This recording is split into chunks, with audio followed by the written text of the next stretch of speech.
India में consumer awareness इतना poor क्यों है? इसके लिए जिम्मेदार कौन है? अब रवि जी, अगर आप देखेंगे, इंडिया में कंज्यूमर राइट्स को प्रोटेक्ट करने के लिए लॉ बनी है। The law is called the consumer protection act of 2019।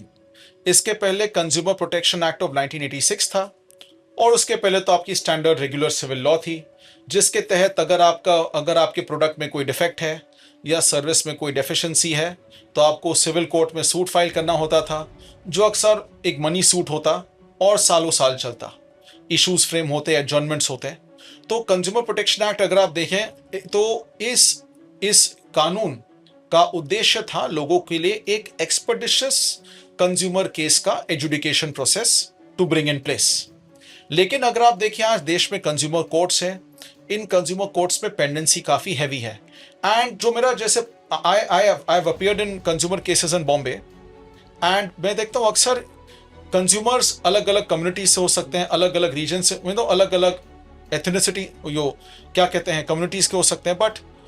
But जैसे महाराष्ट्र, मुंबई में कंज्यूमर कोर्ट्स की प्रोसीडिंग सिर्फ मराठी में होती है, रोजनामे भी मराठी में होते हैं। एक छोटा सा जिन लोगों को मराठी नहीं आती, it can be a difficulty for them. But सबसे प्रथम क्या है कि अधिकतर कंज्यूमर केसेस जो लो टिकट होते हैं, कोई डिफेक्टिव मोबाइल फोन हो गया, कोई छोटा मोटा आइटम, जो टीवी खराब हो जाए, ये खराब हो जाए, जो वारंटी में कवर्ड ना हो, फिर क्या होता है कि एक छोटे से आइटम के लिए फिर आपको बहुत ईयर्स का प्रोसेस करना पड़ता है।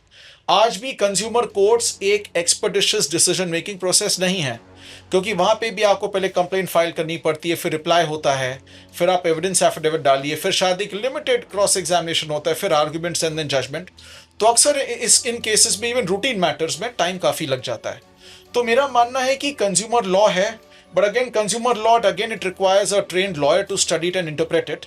और इसके तहत मुझे लगता है कि आज के fast moving life pace of life में, जो आदमी को नौकरी करनी है, घर चलाना है, पैसे कमाने हैं, अगर उसका कोई प्रोडक्ट डिफेक्टिव निकल जाए, उसके लिए it is more economical to just throw it rather than consumer case file करके सालों साल लड़े। मुझे लगता है only a certain fraction of consumer cases जो कोर्ट आ सकते हैं, एक्चुअली आते हैं।